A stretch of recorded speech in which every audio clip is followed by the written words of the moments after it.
마태복음 21장 1절에서 11절까지의 말씀입니다. 신약성경 34페이지에 있습니다. 마태복음 21장 1절에서 11절까지의 말씀입니다. 신약성경 34페이지에 있습니다. 찾으셨으면 신약성경 34페이지 마태복음 21장 1절부터 11절까지 우리 오래간만에 제가 한 절 여러분이 한 절 마지막 절은 같이 읽겠습니다. 교독하겠습니다. 그들이 예루살렘에 가까이 가서 감람산 벳박에 이르렀을 때 예수께서 두 제자를 보내시며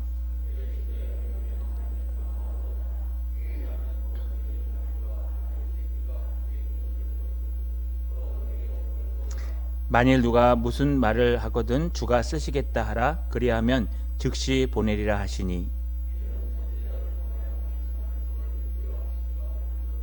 시온의 딸에게 이르기를 내 왕이 내게 임하나니 그는 겸손히 나귀 곧 멍에 매는 짐승의 새끼를 탔도다 하라 하였느니라. 나귀와 나귀 새끼를 끌고 와서 자기들의 겉옷을 그 위에 얹음에 예수께서 그 위에 타시니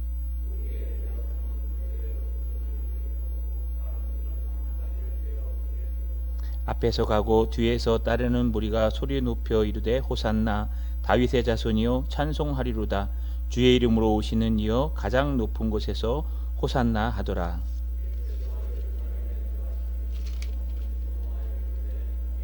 같이 읽겠습니다. 무리가 이르되 갈릴리 나사렛에서 온 선지자 예수라 하니라.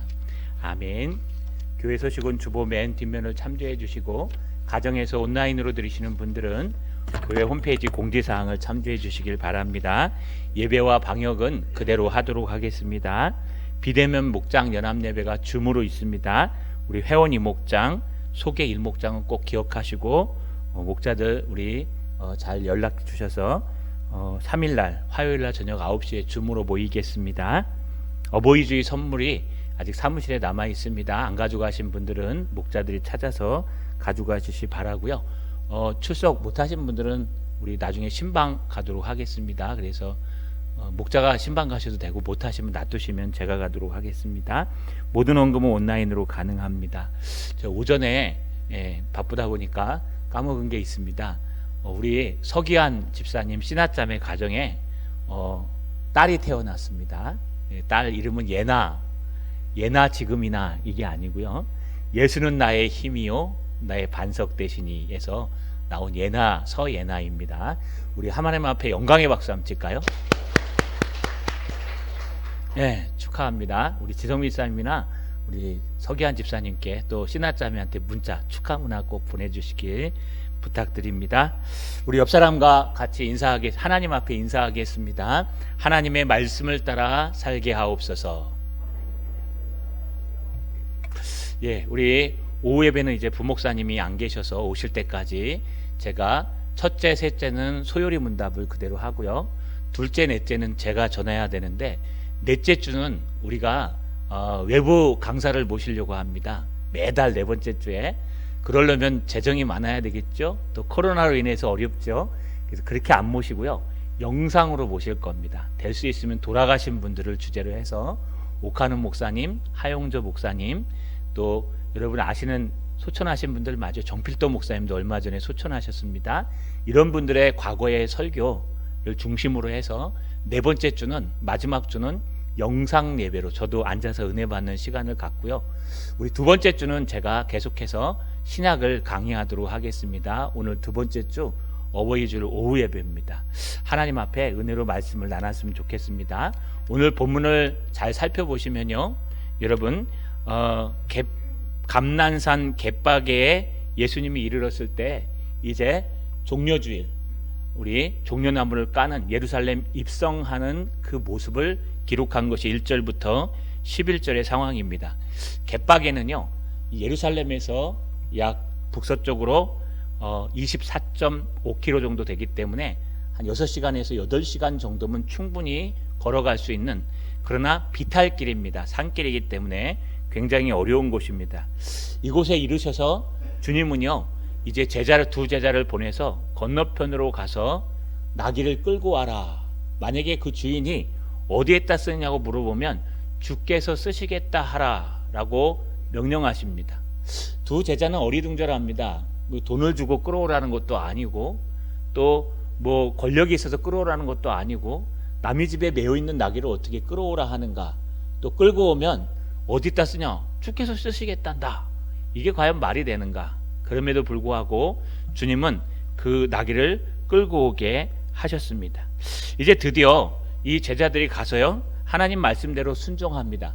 그런데 주님께서 갑자기 이렇게 하신 이유가 있습니다. 백마도 아니고 또 큰 마차도 아니고 나귀 새끼는 여러분 욕이 아닙니다. 나귀 새끼를 끌어오라 그러는 것에 대해서 도대체 왜 그랬을까라는 말이 있습니다. 여러분, 첫 번째 그 이유가 등장합니다.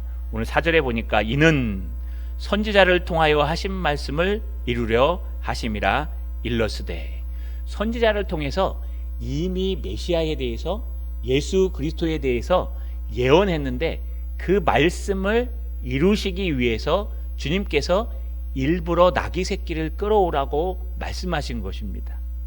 여러분, 하나님은요 말씀하십니다. 하나님은 벙어리가 아니십니다. 우리에게 말씀하시고 그 말씀이 왜곡될 수 있기 때문에 가장 구조적인 언어요, 점 하나도 여러분 틀리지 않는 히브리어를 선택하셔서 이 히브리어로 기록하게 하셨습니다. 만약에 한글로 기록됐으면 말씀이 어떻게 됐을까요? 여러분, 한글 언어는 굉장히 잘 만든 언어입니다. 그리고 소리 음자기 때문에 소리 나는 대로 잘 씁니다.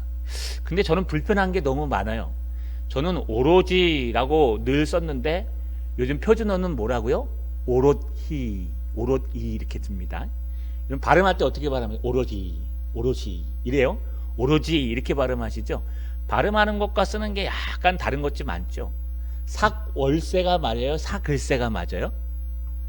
여러분, 삭월세가 맞아요? 사글세가 맞아요? 대답 안 하면 안 끝납니다. 1시간 합니다. 사글세가 맞아요? 사월세가 맞아요? 삭월세가 맞아요. 근데 표준어는 어떻게 바뀌었어요? 사글세로 씁니다. 여러분, 이상한 말이 너무 많아요. 또 기우라는 단어 아십니까? 기우라는 게 근심 걱정을 얘기하는데 우리는 그냥 염려라고 쓰죠. 그냥 한자도 섞여 있어요. 그래서 한글은 잘 만든 언어인데 만약에 한글로 성경이 써여 있더라면 여러분, 우리가 하나님 말씀을 온전히 알아들을 수 있을까요? 아니요, 한글이 지금 변해가죠.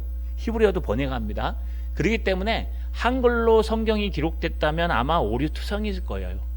한글을 무시하는 게 아니라 좋은 언어긴 하지만 이 글을 남기기에는 좋은 기록의 언어는 아닙니다. 끝이 달라요. 여러분, 끝이 만이라고 쓰냐 도라고 쓰냐 여러 가지에 따라서 한글은 끝까지 읽어야 그 의미를 파악할 수 있어요. 그러나 히브리어는요 그렇지 않아요.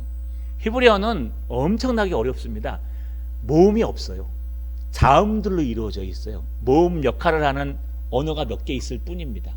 그래서 마소라라 그래서 히브리어 밑에다가 오른쪽에서 왼쪽으로 쓰면서 히브리어 밑에다가 모음을 이렇게 기록해 놨습니다. 후대 사람들이 원래 외우는 언어인데, 그래서요 모음 있는 걸 마소라 언어라고 얘기합니다. 마소라 학파들이 넣어서. 그렇기 때문에 히브리어는 외워야 돼요. 지금도 번역기 찾으시면 히브리어 잘 못 나봐요. 지금 저는요 마소라 없으면 못 읽어요, 히브리어를. 이렇게 히브리어로 하나님께서 정확하게 기록하신 이유가 무엇이냐? 인간의 말은 바뀐다는 겁니다. 여러분, 인간의 말은 아달르고 어달라요. 여기서요, 야, 우리 목사님이 주머니에 나이타가 있대. 그걸 끝나요? 그럼 그 다음에, 전 나이타 없습니다. 그 다음에 딱 한 두어 사람 넘어가면 어떻게 바뀌냐? 야, 우리 목사님이 주머니에 담배를 갖고 있대. 또 지나서 한 세 달에 넘어가면, 야, 우리 목사님이 화장실에서 담배를 피는데 꽁초를 발견했대. 또 지나가면, 우리 목사님 하루에 한갑인데. 그럼 전 목사를 그만둬야 되는 거예요. 이게 인간의, 사람의 언어입니다. 사람의 언어가요 이렇게 확장되고 과장되고 오해돼 가지고요 많은 것들을 바꿉니다. 그래서 하나님께서요 인간의 언어로만 남기지 않습니다. 하나님께서 가장 간결하고 가장 구조적이고 가장 명확한 문자로 남기는데, 여러분 그 당시에 가장 명확한 문자 중에 하나가 아카디아어에서 나온 히브리어라고 얘기해요. 히브리어는 아카디아어라는 애에서 나왔는데, 아카디아어는 여러분 가끔 보면 저기 우리 팔레스타인 쪽에 가보시면 이렇게 그림 그려져 있죠. 의성어처럼 그런 그림 그려진 데서 나온 것입니다. 그래서 이 히브리어로 기록된 하나님의 말씀은요, 될 수만 있으면 틀리지 않습니다. 1.1획도 틀리지 않다는 게, 점을 찍는데 모음 빼고 점을 찍는데요, 점 찍는 게 몇 개 안 돼요. 점 찍는 곳이. 그래서 이게 틀릴 수가 없어요. 점은 오른쪽에 뜯기면 함께, 왼쪽에 뜯기면 백성들 이렇게 돼 있고, 오른쪽에 뜯기면 모두, 왼쪽에 뜯기면 만일 이렇게 돼 있고, 완전히 다른 언어예요. 그래서 1.1획도 틀리지 않고 다 이룬다는 뜻은요, 히브리어에 기록된 하나님의 말씀이 이루어진다는 뜻입니다. 이렇게 하나님의 말씀은 기록되어 있습니다. 하나님의 말씀은 기록되어 있고 그 기록된 대로 하나님이 따라갑니다. 여러분 어떤 말씀을 따라갔을까요? 이 스가랴 등장하는 스가랴의 말씀을 따라갔습니다. 5절에 보니까 시온에 따라 이르기를 내 왕이 내게 임하나니 그는 겸손히 낙이 곧 멍에를 매는 짐승의 새끼를 탓도다 하라 하였느니라. 스가랴의 말씀, 스가랴 시대의 말씀을 그대로 기록에 그대로 가져와서 그 말씀을 따라서 주님께서 지금 나귀를 타고 예루살렘에 입성하시는 모습을 이루려고 하신 것입니다. 여러분, 하나님의 말씀을 따라가는 것이 예수님을 따라가는 거예요. 하나님의 말씀을 따라가는 것이 신앙생활을 잘하는 거예요. 우리의 상식을 넘어서셔야 됩니다. 내 생각으로는 이렇게 하면 열심히 하는 것이고, 이렇게 하면 좋은 것이고, 이렇게 하면 맞는 것이고, 내 상식과 내 생각과 내 문화는 계속 바뀝니다. 우리 1517년 종교개혁이 일어나고 난 후에서부터 시작해서 지금까지의 예배 형태를 보면요, 예배가 쫙 바뀌었습니다. 여러분 앉아있는 이 의자도 그 당시의 의자와 다른 겁니다. 그 당시의 의자가 좋을까요? 지금 의자가 좋을까요? 칼빈이 종교개혁했을 때 제네바에 있는 의자들이 훨씬 좋을까요? 아니면 여러분이 앉아 계신 지금 이 교회 의자가 더 좋을까요? 장의자가. 네, 지금 이 의자가 좋습니다. 근데 요즘 또 의자가 바뀌었어요. 요즘은 각계 의자를 하나로 겹쳐가지고 개척교회들 가보시면은 의자 하나하나를 다 해갖고 연결해갖고 장의자를 만들고 앞에 개인 탁자가 다 있어요. 그래서 한꺼번에 움직이고 싹 걷어갖고 강단처럼 쓰기도 해요. 그런 의자를 쓰는 데도 있어요. 한동안 접이의자 쓰는 데도 있었죠. 근데 종교개혁 시대의 의자는요, 여러분 앉아있는 장의자 같은 건데 아주 낡은 것이었습니다. 엄청나게 앉아있으면 엉덩이가 아파서 못 앉아있을 정도로 거기서 3시간 4시간 강의를 듣고 설교를 듣고 은혜를 나눴대요.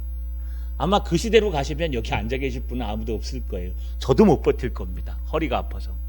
그런데도 불구하고 여러분 버티고 은혜로 있었다는 것은, 우리의 문화는 바뀌지만 하나님의 말씀은 계속 남아있어요. 그래서 여러분 하나님의 말씀을 따라가는 것이 참된 신앙이요, 하나님의 말씀을 따라가는 것이 하나님이 가장 기뻐하는 신앙입니다. 예수님은 말씀을 이루시기 위해 이 땅에 오셨습니다. 그래서 예수님을 닮아간다는 것은 말씀을 따라 사는 것입니다. 저 여러분, 말씀을 따라 사는 저 여러분 되시기를 주님의 이름으로 간절히 축원합니다. 두 번째는요, 여러분 겸손하라입니다. 따라 읽어볼까요? 겸손합시다. 한 번 더요. 겸손합시다. 그렇다면 예수님이 왜 나귀를 타고 입성할까요? 5절 다시 한번 읽어보시면 시온의 딸에게 이르기를 내 왕이 내게 임하나니 그는 겸손하여 나귀 곧 멍에에 매는 짐승의 새끼를 탓도다 하라 하였느니라. 이제 너희 후에 메시아가 오고 그리스도가 오실 텐데, 그분의 모습은 백마를 탄 왕자가 아니야. 그분의 모습은 경제적으로 너희를 통일시켜서 경제적인 어려움, 이스라엘 백성들의 어려움들을 해소시키는 분이 아니야. 에너지를 해결해가지고 뭔가를 해주는 분도 아니야. 또 정치적으로 뭔가 이루는 분도 아니야. 그분은 어떤 모습으로 너희에게 나타날 것이냐? 겸손하게 나귀 새끼를 타고 너희에게 나타내실 것이다. 여러분 스가랴 9장 9절에 보니까요, 약간 차이는 있습니다. 마태복음 21장 오늘 5절에 읽으신 말씀이랑 차이가 있는데, 거기에는요, 시온에 따라 크게 기뻐할지어다, 예루살렘에 따라 즐거이 부를지어다, 보라 내 왕이 내게 임하나니 그는 공의로우시며 구원을 베푸시며 겸손하여서 나귀를 타나니 나귀의 작은 것 곧 나귀 새끼니라. 그분은 공의로우시며 또 여러분 구원을 이루시는 분이며 또 그분은 겸손하셔서 나귀를 타고 입성하실 것이다. 이게 이미 예언돼 있어요. 말씀만 제대로 알았더라면 하나님의 백성들, 특히 바리새인과 서기관들이 말씀만 정말 정확하게 알았더라면 이 예수님께서 나귀 타고 입성할 때, 야 맞다, 스가랴 9장 9절에 등장하는 그 말씀이구나 하고 메시아를 알아봤을 거예요. 그런데 그들은요, 자기 나름대로 성경을 해석했습니다. 좋은 것은 집어넣고 나쁜 것은 빼고, 좋은 구절은 형광펜으로 칠하고 나쁜 구절은 따로 없죠. 나한테 은혜되지 않는 구절들은 그냥 칠하지도 않고 넘어가고, 이렇게 만들다 보니까 결국 내가 아는 구절들만 모아갖고 성경 교리를 만드는 거예요. 여러분 재미있습니다. 우리 나름대로의 생각이 다 있어요. 우리 나름대로의 생각. 예전에 드럼 얘기 한번 해볼까요? 고신 측에서는 아직도 드럼을 못 치는 교회가 있습니다. 이 프로젝트도 사용하면 안 됐어요. 왜냐하면 이거는 사단이 주는 물질 문명이기 때문에 세속적인 걸 교회에 드리면 안 된다 그래서 프로젝트 이건 꿈도 못 꿨습니다. 드럼 이것도 꿈도 못 꿨어요. 교회에서는 오로지 올게나 아니면 피아노 외에는 안 돼요. 피아노도 못 치게 한 적이 있었습니다. 예전에는 올게는 아니면 안 된다. 피아노는 틀리다 그래가지고. 근데 오늘날은 많이 변했지 않습니까? 이렇게 계속해서 내용들이 변해오고 사건들이 변해옵니다. 그런데 중요한 건 뭐냐? 이 모든 변화는 속에서 변하지 않는 게 있다는 거예요. 그게 뭐냐 하면 바로 하나님의 말씀입니다. 그래서 지금 여기 보시면 공의로우시며 구원을 베푸시며 겸손히 나귀를 타셨다라는 말은 메시아가 너희에게 올 텐데 너희는 하나님의 말씀대로, 스가랴에 나오는 말씀대로 겸손히 나귀 새끼를 타고 들어오는 모습을 보골랑, 그가 메시아라는 걸 알으라고 틀림없이 얘기해 줬어요. 그런데 그들은 자기 생각과 자기 사상을 가지고 하나님의 말씀을 바꿔가는 거예요. 아까 말씀드렸듯이 교회 안에서 이거 하면 안 돼, 이거 하면 절대로 안 돼.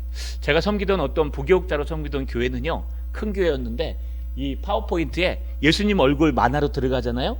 그러면 난리가 났습니다. 장로님들이 나오셔가지고요, 이거 어떻게 예수님의 얼굴이 저거 맞냐고, 저거 넣으면 안 된다고. 그래갖고요, 파워포인트는 아무것도 뒤에 안 깔고 해야 되는 거예요. 그렇게, 그래서 막 주일학교 설교 있지 않습니까? 거기도 예수님 얼굴 들어가면 안 돼요. 그런 것도 있습니다. 여러분 꼭 그럴 필요는 없잖아요. 그런데 그것이 그분의 신앙이니까 우리는 따라줄 수밖에 없습니다. 마찬가지로 우리의 생각과 우리의 사고와 우리의 모든 것들로 자꾸 성경을 바라보면 성경에 놓치는 부분들이 너무 많아요. 성경 박사라도 놓치는 부분이 있어요. 놓치면 어떻게 됩니까? 정말 그것이 이루어질 때 우리가 그걸 못 잡아요. 지금 예수님께서 겸손히 나귀 타고 오신다고 분명히 스가랴서에 말씀하셨는데 그분이 나귀 타고 들어오니까요, 여러분 누가 환호했습니까? 제사장들과 서기관들, 성경을 막 거룩하게 쓰는 사람들이 환호했습니까? 아니면 제사 예배를 날마다 집례하는 사람이 환호했습니까? 당시에 그 나라를 정치적으로 이끄는 헤로드 왕이 환호했나요? 아닙니다. 왜요? 그들은 자기 생각대로 신앙생활을 했기 때문에 예수님께서, 그리스도께서 나귀를 타고 들어와도 모르는 거예요. 우리가 똑같습니다. 오늘날 우리가 겸손히 하나님의 말씀 가운데 있지 아니하면 여러분 자칫하면은 신앙으로 착각한 신앙생활을 할 수 있어요. 천국에 우리의 이름이 없을 수 있다는 겁니다. 그 말씀 속에는요, 겸손하여 나귀를 탔다고 얘기해요. 다시 말해서 예수님을 따라가는 사람들은 겸손한 사람들입니다. 교만하고 유명한 사람들이 아니라 겸손한 사람들이 진짜예요. 정말 내가 부족하다고 말하는 사람이 진짜입니다. 제가 모시던 한 목사님은요, 지금 좀 답답한 길로 가십니다. 그래서 제가 연락도 두절하고 요즘은 연락을 잘 안 하는데 뭐 아주 나름대로 바르게 간다고 생각하고 열심히 공부를 하시다 갑자기 빠지셔가지고 목회도 개척하셔 잘하셨는데, 그래가 뭐 방언이 없다 그러면서 그쪽에 빠져가지고요, 완전히 기도하는 사람들 막 공격하시고, 또 오늘날 설교하는 사람들 다 제 설교도 아마 모니터링 하실 거예요. 해가지고 틀린 것들 다 해갖고 본인 목회만 열심히 하시면 되는데 자꾸 그런 것에 빠져 계세요. 비판하고 비방하고 신비적인 건 다 잘못되고 내가 경험하지 않은 건 틀렸다고 얘기하는 거. 그러니까 점점 교회도 어려워지고 사건도 어려워지는 거예요. 왜 그럴까요? 겸손함을 잃어버리는 거예요. 처음엔 잘하셨는데 나중에 되니까요, 이 경상도에서 내가 설교를 제일 잘한대요. 그 얘기 들으면서 야 진짜 극치에 올라가셨구나 하는데, 그때부터 사람은요 타락하기 시작하는 것 같아요. 내가 무엇인가 최고로 잘한다 하는 순간 선줄로 생각하면 넘어질까 조심하라. 이 말씀이 똑같아요. 여러분 아니에요. 정말 잘하는 사람은 나는 아무것도 아닙니다. 나는 부족합니다. 나는 도움이 필요합니다. 나는 더 배워야 됩니다. 나는 더 최선을 다해야 됩니다. 라고 자신을 겸손하게 낮추는 사람이에요. 이게 진짜예요, 여러분. 정말 잘하는 사람은 자랑하는 사람이 아니라 낮추는 사람이에요. 아무것도 없는 것처럼, 못하는 것처럼 자기를 낮추고 내려놓는 사람, 이게 정말 그리스도인의 모습이에요. 여러분 겸손한 분들 되시기를 주님의 이름으로 간절히 소망합니다. 마지막입니다. 따라 읽겠습니다. 예수님을 따라서 사역하라. 한 번 더요. 예수님을 따라서 사역하라. 이제 예수님을 따라서 사역하는 내용이 6절에 등장합니다. 오늘 7절까지 볼 예정입니다. 제자들이 가서 예수께서 명하신 대로 하여 나귀와 나귀 새끼를 끌고 와서 자기의 겉옷을 그 위에 얹음에 예수께서 그 위에 타시니. 하나님의 말씀이 그대로 이루어지죠. 만약에 두 제자의 생각대로 움직이면, 생각이 안 나옵니다만 제가 수요예배 때 한번 나눴습니다. 제자들이 아마 이렇게 생각할 수 있을 거예요. 추정입니다. 야 어떻게 예수님이 되셔가지고 공짜로 그 나귀를 끌고 오라고 하시냐. 그러니까 이 애기 나귀를 끌고 오지 말고 우리가 조금 어디서 구걸해서 좀 끌고 오자. 나귀 말고 야 또 뭐 나귀를 타냐. 그냥 우리 예수님 백마저 좀 태워드리자. 그래서 더 좋은 백마를 타고 또 백마만 오면 되겠느냐. 사람도 좀 사갖고 우리 좀 대갖고 뒤에서 막 왕처럼 이렇게 개선장군처럼 하고 들어오자. 아마 두 제자가요 나름대로 막 꾸미고 더 막 높이고 더 투자해갖고 잘할 수 있을 거예요. 근데 뭐는 사라져요? 하나님의 말씀은 이루어지지 않게 됩니다. 때로는 망하는 것이 하나님의 뜻입니다. 때로는 안 되는 것이 하나님의 뜻이에요. 때로는 백마 타는 것보다 그저 나귀 새끼를 타는 게 하나님의 뜻일 수 있어요. 때로는 사장이 되는 것보다 그냥 말단 직원으로 평생 살아가는 게 하나님의 뜻일 수 있어요. 때로는 교회가 커지는 것보다 여러분 작은 교회로 잘 사는 것도 하나님의 뜻일 수 있어요. 그 뜻은 우리가 정하는 것이 아니라 하나님께서 정하시는 거예요. 단지 하나님 바라는 것이 있다면 이 땅에서 조금 하나님께서 훌륭하게 사용해 주십시오. 이 땅에서 좀 큰 그릇으로 사용해 주십시오. 이 땅에서 우리 가난한 거 너무 힘들어요. 좀 그래도 하나님 정말 될 수만 있으면 그냥 풍족하게 살게 해 주십시오. 이런 기도 괜찮아요. 그러나 그럼에도 불구하고 우리에게 닥쳐오는 모든 환난과 역경은 예수를 따라가면 답이 나옵니다. 길이요 진리요 생명이신 예수를 따라가면 하나님의 말씀이 이루어집니다. 왜냐하면 예수님은 하나님의 말씀을 이루려고 오셨기 때문에 그렇습니다. 자, 여러분 말씀을 마치겠습니다. 우리 다시 한번 돌아봤으면 좋겠습니다. 여러분들은 정말 예수 그리스도를 따라가고 있는지. 예수를 따라간다는 것은 하나님의 말씀을 듣고 읽고 쓰고 외우며 하나님의 말씀에 깊은 은혜의 미답지까지 들어가는 것입니다. 뿐만 아니라 늘 겸손히 자기를 낮추고 하나님을 따라가는 것입니다. 그러면 목적지에 도달할 수 있습니다. 지금은 비록 내가 힘들고 어렵고, 지금은 비록 아무도 알아주지 않고, 지금은 비록 한량없이 낮아질지라도 때가 되면 하나님께서 우리를 높이실 것입니다. 우리 예수님을 따라서 오늘도 사역하고 순종하는 저 여러분 되시기를, 또 한 주간 되시기를 주님의 이름으로 축원합니다.